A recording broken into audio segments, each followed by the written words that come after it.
Hello, everyone, and welcome back to my YouTube channel. My name is Jessica Pimentel, and I'm a flight attendant for an airline in the United States. And I'm also a commercial pilot. So today's video is going to be all about flight training, the good, the bad, the ugly, and unfortunately, how expensive it is.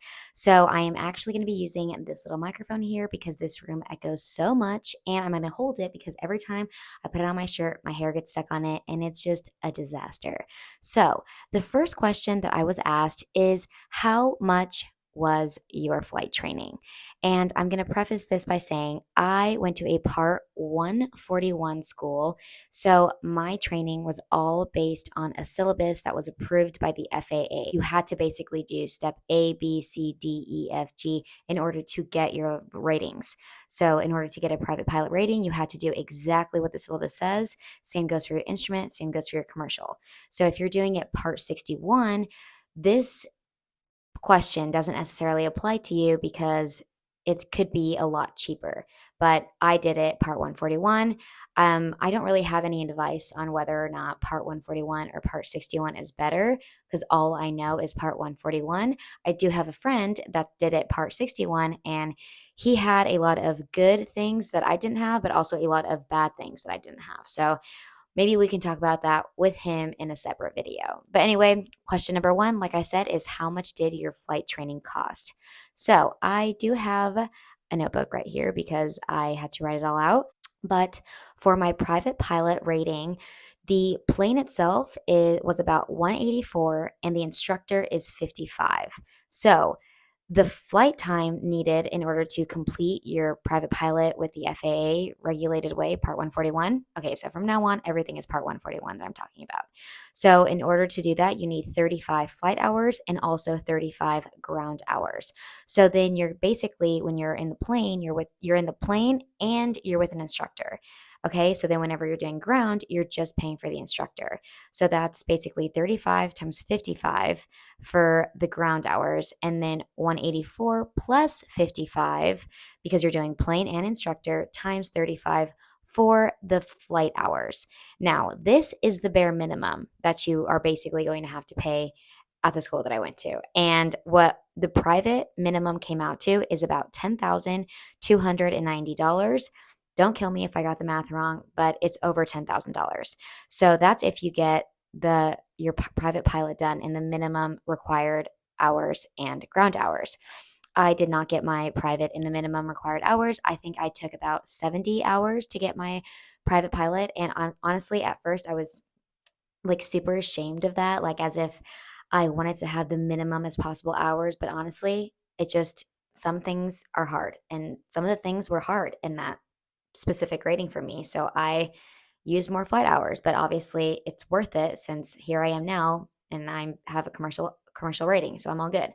Anyway, so your instrument now rating is going to be, the plane is also 184, but the instruction is now $75. So then you're doing 184 plus 75 for the plane in flight, right, with the instructor, and you need 35 minimum flight hours, and then you need 35 minimum ground hours. So that's going to end up being roughly $11,690, and that is for the minimum requirement. So then you have your time building after you get your instrument, which is 62 time building hours.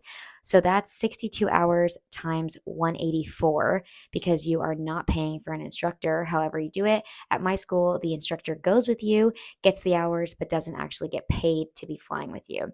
And that comes out to about 11,408.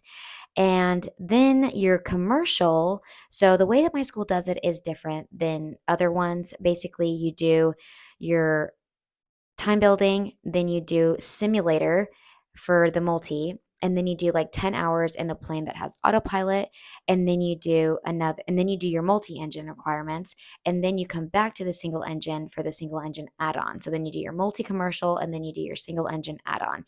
It's a little confusing, but I'm going to break it down. So basically, for your sim time, you need 24 hours. That's about $150. I actually don't remember what that specifically was, but total sim time that I spent was about 3,750. Then for the multi-engine, the plane itself is $404 an hour. So much money. And with the instruction, you have to add on 75 to that. So 404 plus 75 times 20. You need a minimum of 20 hours in the plane. And then you have to add your instruction, which is like 10, I think it's like 10 to 15 hours as well. So just for your multi-engine alone, it comes out to over $10,000. So I'm going to just kind of throw rough numbers here because it doesn't really need to be an exact amount, but yeah, so over 10,000, closer to 11,000 for that because it's 20 hours in the plane and then also 15 hours of instruction. And then after you did your multi, now where I'm at right now is doing the single engine add-on. So now that I'm on my single engine add-on, I'm on the Autopilot plane, and that plane is more expensive as well.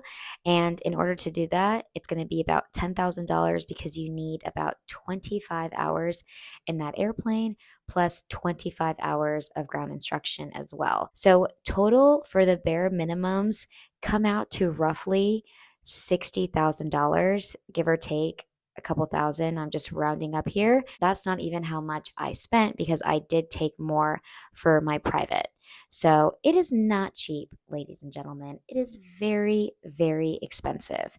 And people take out loans for this. Some people just have money saved up. But either way, whenever you are going through training, you are going to be expected to put a lot of money down very quickly in a short period of time because training goes by quick. All right, so question number two is how did you find your flight school? So, my boyfriend actually went to my flight school, and that's exactly how I found it. And I did some research after he told me, like, oh, you should go here. And I checked out one other flight school, but then I trust his opinion very well. I kind of heard good positive reviews of that flight school, went, visited the flight school, got a good vibe from the flight school, got a better vibe from that flight school than at the flight school I had been before, like back in 2021, and also the other ones that I researched in Florida. So that's how I pretty much found it. It was basically through my boyfriend. Question number three is what was the hardest part about your training? So, the hardest part about my training specifically was getting out of my head.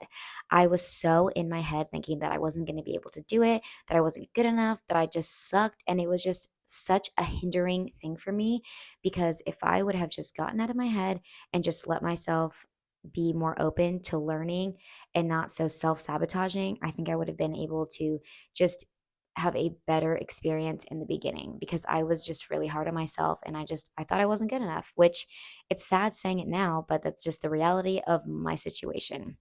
And having a not so good previous flight school experience did not help with me coming into this one, but luckily I was able to overcome it and here we are now.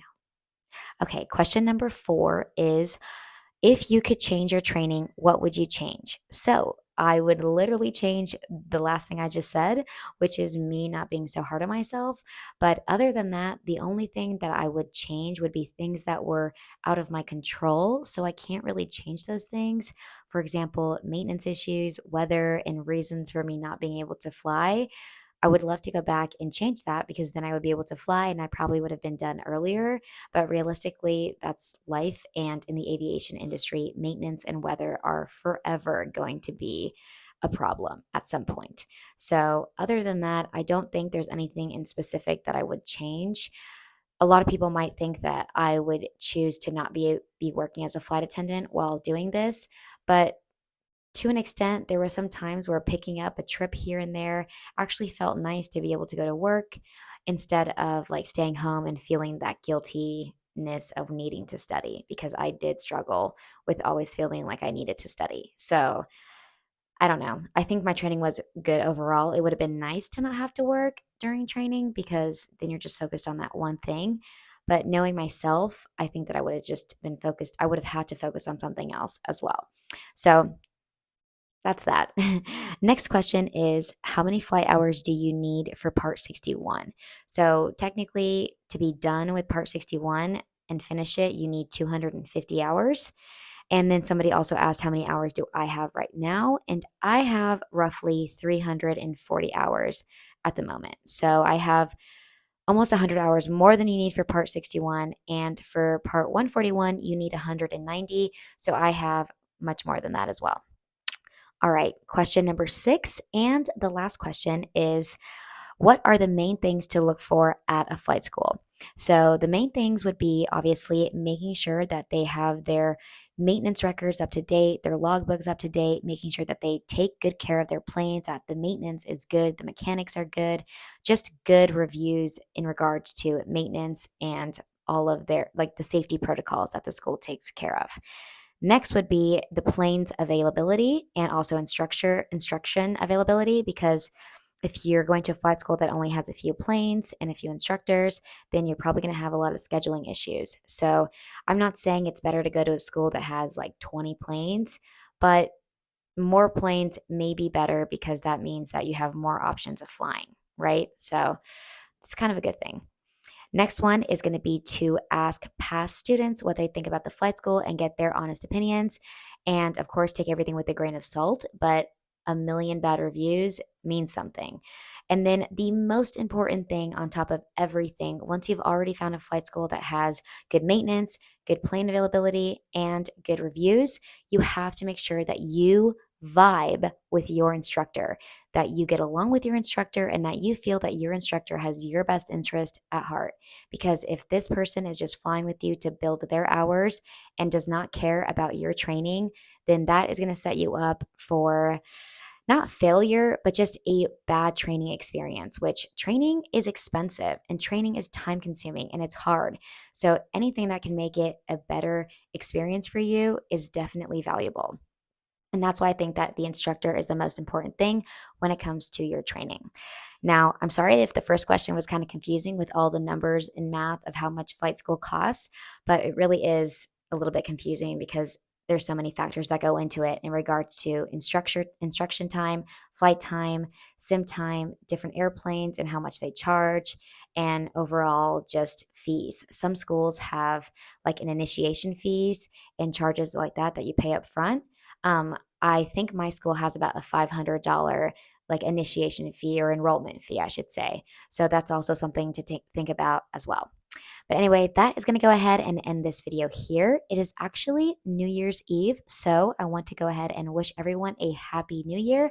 I hope that 2024 brings a lot of blessings and happiness, peace, and love to everyone. So thank you all so much for watching my video. I appreciate all your support, and I will see you in the next one. Beijinhos. Ciao, ciao.